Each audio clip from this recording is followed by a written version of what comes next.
색다른 그런 말씀이에요. 한 이야기 속에 오늘 21절부터 끝까지 이 한 본문에 두 가지의 이야기가 들어 있습니다. 야이로의 딸, 12살밖에 안 된 딸이 너무나 아파서 죽어나가는 그런 일입니다. 또 하나의 이야기는 12해 동안 혈루증으로 인하여서 고생하던 여인의 이야기입니다. 그런데 이 이야기를 따로따로 좀 하지 않고 왜 한 본문에다가 집어넣었을까?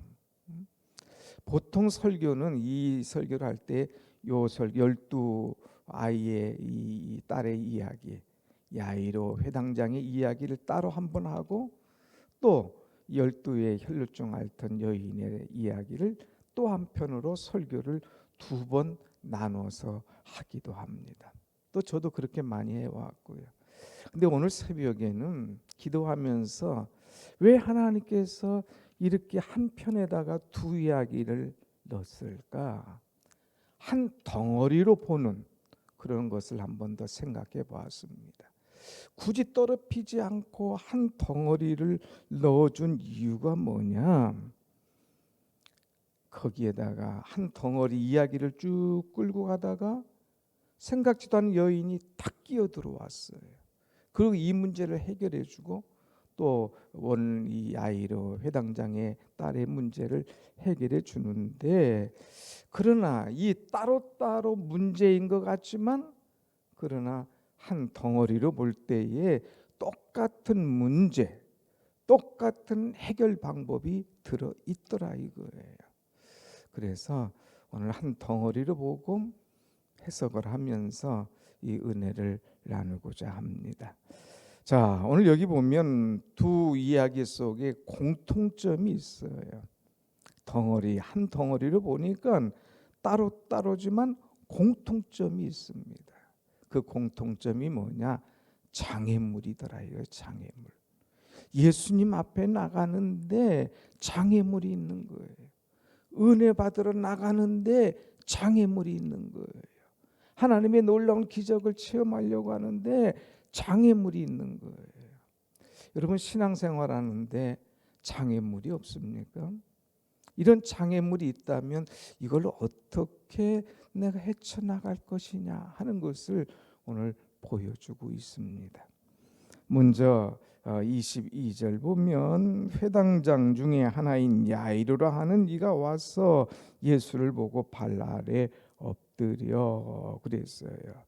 여기 회당장 이 당시에는 회당에서 모여서 그들의 말씀도 있고 회당에서 모여서 또 상의도 하고 마을 공통체의 중심입니다.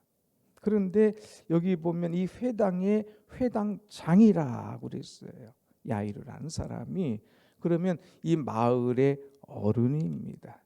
신앙적으로도 어른이고 나이로도 어른이고 또 여러 가지로 마을 사람들에게 존경받는 그런 어른이었어요. 그런데 이 회당장의 딸이 이 병에 걸린 겁니다. 죽어나가는 겁니다. 그럴 때에 이분이 예수에게 왔습니다. 그리고 예수를 보고 그 발 아래 딱 엎드렸어요. 내 딸 좀 살려다오. 내 딸 좀 살려 주십시오 하면서 막 엎드려 간절히 구하는 모습이에요. 이분의 이 참 장애물은 뭐냐? 체면이라고 하는, 자존심이라고 하는 그런 장애물입니다. 이 당시에 사람들이 예수님을 인정하지 않거든요. 뭐 귀신을 내쫓을 때 바알세불의 힘을 입어서 내쫓았다느니, 뭐 하면 딴지 걸고 조금 자기에게 필요하면 가는 듯 하다가 한쪽에서는 조금 이상한 눈으로 보는 그런 사람들인 거예요. 그러니까 이 회당장, 존경받는 저 어른이 예수님 이 젊은 사람에게 무릎을 꿇어 엎드려, 이거 아닌데, 이 사람들이 난 다 보고 있는 거예요. 그러니 가고 싶어도 자존심 때문에 갈 수 없어요. 체면 때문에 갈 수 없는 입장인데 자존심이고 체면이고 뭐고 다 벗어던지고 예수님에게 나가는 그런 모습입니다.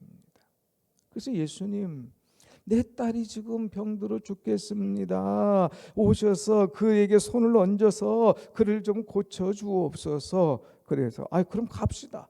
그래서 예수님께서 그와 함께 지금 집으로 가고 있는데 또 하나의 장애물이 생겼어요. 갑자기 한 여인이 딱 끼어듭니다. 예수님 지금 모시고 응급차 타고 막 빵빵빵빵 가는데 누가 딱 끼어들었다. 이 응급차를 막았다고 생각해 보세요. 지금 시간이 급한데 끼어들어 가지고 이 여인이 예수님과의 문제를 해결하는 거예요. 아니 지금 여보 당신 왜 여기 끼어들어? 지금 예수님 나하고 우리 집에 가서 우리 애 살려야 돼. 기분 나쁘죠. 여러분 누가 말하는데 자꾸 끼어든다거나 어디 뭐 하려고 하는데 자꾸 끼어들어서 방해하면 좀 기분 나쁘잖아요. 근데 이 중대한 사건 속에 한 여인이 탁 끼어들어요. 영어로는 인터셉트라고 그러죠. 막 끼어들어요. 기분 나쁜 거예요. 그런데 그 기분 나쁜 것, 그런 것들을 또 넘어서는 겁니다. 이 장애물을 또 넘었어요. 또 이 야이로 회당장의 장애물은 뭐냐? 아무튼 끼어들어서 시간이 지체하고 집에 딱 갔는데 아이고 늦었습니다. 당신의 딸이 이미 죽었습니다. 죽었다는 소식을 들은 거예요. 얼마나 낙심이 됩니까? 낙심이라고 하는 장애물. 여러분 인생 살면서 낙심이 와봐요. 그냥 가정에 어떤 문제가 있어봐요. 팍 낙심될 때 이루 말할 수 없잖아요. 이 낙심이라는 장애물이 또 이 중간에 끼어든 여인의 장애물은 무엇일까? 자, 25절 가서 보면 12해를 혈루증으로 알아온 한 여자가 있어. 이 여인은 12년 동안 혈루증, 그냥 하혈을 하는 거예요. 얼마나 고통스럽겠습니까? 그런데 이 여인의 장애물은 뭐냐? 한번 26절 보십시다. 26절, 많은 의사에게 많은 괴로움을 받았고 가진 것도 다 허비하여되 아무 효험도 없고 도리어 더 중하였던 차이에 그랬어요. 이 여인의 장애물은 나는 안 된다. 나는 많은 의사를 만나보고 많은 돈을 다 들여봐도 다 허비했고 오히려 더 만날수록 더 병은 더 커지고 나는 안 돼, 못해, 할 수 없어. 낙심이라고 하는 이 장애물이 그에게 다 있습니다. 안 된다 이거예요. 그렇게 돈 많이 들고 그렇게 유명한 의사 만나봐도 안 된다 이거예요. 장애물. 그런데 예수의 소문을 들었어요. 그래서 예수를 만나려고 딱 와서 보니까 27절, 예수의 소문을 듣고 무리 가운데 와 보니까 너무 사람이 많아들어서 끼어들었다고 그랬어요. 끼어들어서 너무 많으니까 끼어들어서 안 되겠다, 예수님의 옷이라도 좀 잡으면 되겠다. 그래서 뒤에 가서 살짝 옷을 딱 잡습니다. 앞에 가서 예수님 하고 막 엎드리거나 예수님 저를 좀 낫게 해주시옵소서, 손이라도 갖다 얹어서 안수해 막 하고 싶은데 사람이 많으니까 갈 수가 없는 거예요. 끼어들어가서 그냥 옷자락이라도 잡고 그냥 싶은 그런 심정으로 예수님께 나아갔어요. 이 여인에게도 장애물, 안 된다고 하는 장애물, 사람이 너무 많은 장애물, 그런 장애물이 있었어요. 그런데 여러분, 이 야이로 회당장의 장애물, 이 여인의 장애물, 다 똑같은 장애물이 있지만 다 이 장애물을 넘어서고 해결받는 방법과 그 비결이 있어요. 그것이 뭐냐? 두 가지가 똑같습니다. 하나는 23절 봐서 보겠습니다. 23절. 그 앞에 예수를 보고 발 아래 엎드려 23절 다 같이 시작. 간곡히 구하여 이르되 내 어린 딸이 죽게 되었사오니 오셔서 그 위에 손을 얹으사 그로 구원을 받아 살게 하소서 하거늘 그랬어요. 여기서 보면 간곡히 엎드렸다 그랬어요. 간곡히 그 발 앞에 엎드려서 간곡하게. 사람들이 막 보세요. 아이 저 어른 저 왜 그러시지? 저 어른 도대체 저 뭐 왜 그러시지? 막 사람들이 뭐라 해도 관계없어. 지금 중요한 건 내 딸 살리는 거야. 엎드려서 간절히 구했어요. 내 어린 딸이 죽게 되었습니다. 오셔서 살게 하여 주옵소서. 손을 얹어서 구원시켜 주옵소서. 얼마나 간절했는지. 그 많은 사람들이 있음에도 불구하고 예수님께서 그럼 갑시다 해서 그 집에 가시는 예수님의 마음을 감동시켜서 모시고 가는 이 모습인 거예요.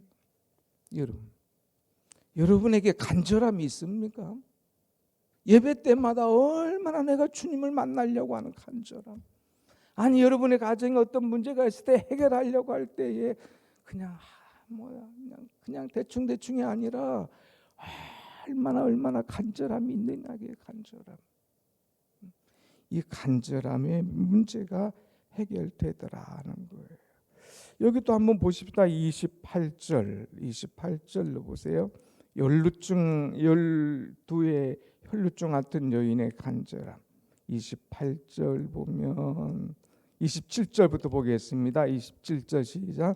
예수의 소문을 듣고 무리 가운데 끼어 뒤로 와서 그의 옷에 손을 대니 이는 내가 그의 옷에만 손을 대어도 구원을 받으리라 생각함일러라. 이것도 뭔 문제예요? 간절한 문제예요. 뒤로 와서 그 옷자락에 손을 잡으면서 이 옷에만 손을 대도 나는 구원을 받을 수 있을 것이다 하는 간절함. 근데 두 가지가 이 간절함 앞에 단어가 옷에 이 손만 대어도 나는 구원을 받으리라. 야이로 회당장도 내 딸 위에 손을 얹어 주옵소서. 그로 구원을 받고 살게 하여 주옵소서. 구원에 대한 간절함이 있는 거예요. 생명을 살려주시고 구원받게 하여 주옵소서. 내 병이 낫고 구원받게 하여 주옵소서. 이분이나 간절함. 그의 간절함의 목표가 뭐냐? 구원이라고 하는 것. 육신의 병도 나을 뿐만 아니라 영적인 병도 나을 수 있는 모든 문제를 해결받는 구원을 얻게 하여 주시옵소서 하는 이 간절함이 있다 이거예요.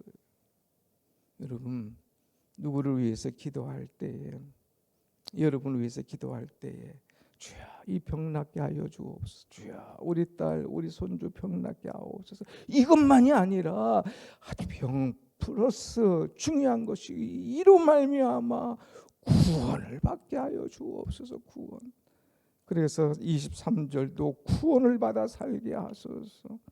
또 28절도 손을 대어도 구원을 받으리라 생각함일러라. 간절함, 구원에 대한 간절함이 이들에게 있었다고 하는 것이죠. 얼마나 우리는 문제 해결의 간절함, 구원의 간절함이 있느냐 하는 것이죠. 자, 아무튼 이제 이 간절함으로 딱 예수님이 뒤에 와서 옷자락을 잡습니다. 그때 혈루 근원이 곧 말라버렸습니다. 이 연이 자기 몸에서 이제 병이 나는 거야. 이제 깨끗함을 받는 것 같아. 그럴 때 예수님이 누가 내 옷에 손을 대었느냐? 다 뒤를 돌아보시고, 아이고, 큰일 났구나. 이게 무슨 일인가? 그래가지고 막 또 그냥 어쩔 줄 모르고 엎드려서 주야, 내가 이래 하면서 이래서 이렇게 와서 잡았습니다. 그럴 때 예수님이 그에게 주신 말씀. 두 번째 문제 어떤 장애물이 와도 해결받을 수 있는 방법이 뭐냐? 첫째는 간절히 구하는 거고요. 두 번째는 34절 한번 같이 봅시다. 34절 시작. 예수께서 이르시되 딸아 내 믿음이 너를 구원하였으니 평안히 가라. 내 병에서 놓여 건강할지어다. 아멘. 아멘. 누가 내게 손을 대었느냐? 두렵잖아요. 또 엎드려서 주여 접니다. 딸아 걱정하지 마. 내 믿음이 너를 구원했어. 너 내 병에서 놓여서 건강할지어다. 평안하라. 그러면서 그의 모든 것들을 인정해 주시는 거예요. 평안, 건강, 구원, 이 세 가지 메시지를 주님께서 주고 있습니다. 오늘 여러분 간절히 구하는 가운데 건강과 평안과 구원의 축복이 임하시기를 축원합니다. 아멘. 여기만 한 게 아니에요. 이 회당장이 이 문제를 딱 예수님 끝내놓고 기분 나빴지만 그래도 빨리 모시고 가야죠. 아유 예수님 급해요, 빨리 가십시다 하고 집에 떡 갔는데 36절에 사람들이 얘기합니다. 당신의 딸이 지금 죽었습니다. 어디 갔다 이제 오십니까? 그럴 때에 예수님도 글 들으셨어요. 36절 다 같이 36절 시작. 예수께서 그가 하는 말을 곁에서 들으시고 회당장에게 이르시되 두려워하지 말고 믿기만 하라 하시고. 두려워하지 말고 믿기만 해. 여기는 이미 앞에서 12의 앓던 여인이 이미 나은 것. 그래서 주님께서 믿음의 축복, 평안의 축복, 건강의 축복을 주었어요. 여기는 아직 안 나왔어요. 지금 죽어 있는 상태예요. 그때에 두려워하지 마. 믿기만 해. 아직 일어나지 않는 상태에서. 너 믿을래? 간절히 구했잖아. 그럼 믿어봐. 두려워하지 마. 여러분 두려움이라고 하는 장애물을 넘어서라 이거예요. 죽음이라고 하는 장애물을 넘어서라 이거예요. 그 예수님께 딱 말씀하십니다. 그리고 이리 오라. 베드로와 야고보와 요한을 딱 데리고 갑니다. 그리고 나가서 사람들이 울 때에 너희가 어찌하여 우느냐? 죽은 것이 아니라 자는 거야. 그리고 달리다굼 따라 일어나라. 달리다굼 우리 노래하잖아요. 따라 일어나라 하면서 그 생명을 살려줍니다. 사람들이 놀랍니다. 이 소녀에게 먹을 것을 주라. 그러면서 먹도록 회복하도록 건강하도록 만드신 주님을 보게 됩니다. 오늘 사랑하는 여러분, 두 사람의 공통점의 장애물이 있습니다. 그러나 이 장애물을 풀어나가는 비결이 뭐냐? 간절히 구하고 엎드리는 거예요. 장애물을 풀어나가는 비결이 뭐냐? 믿음이었어요. 믿음으로 옷자락을 잡고자 하는 마음. 두려워하지 말고 믿기만 해. 그러면 해결돼 하는 거예요. 우리가 살아가는 동안에 누구나 다 다른 상황이지만 다 장애물은 있습니다. 그러나 어떤 장애물이 있다 할지라도 예수 앞에 나오면 해결받는다, 구원받는다, 건강함을 얻는다는 이런 간절한 믿음을 가지고 나와서 해결받는 여러분의 신앙이 되시기를 축원합니다. 아멘. 기도하겠습니다.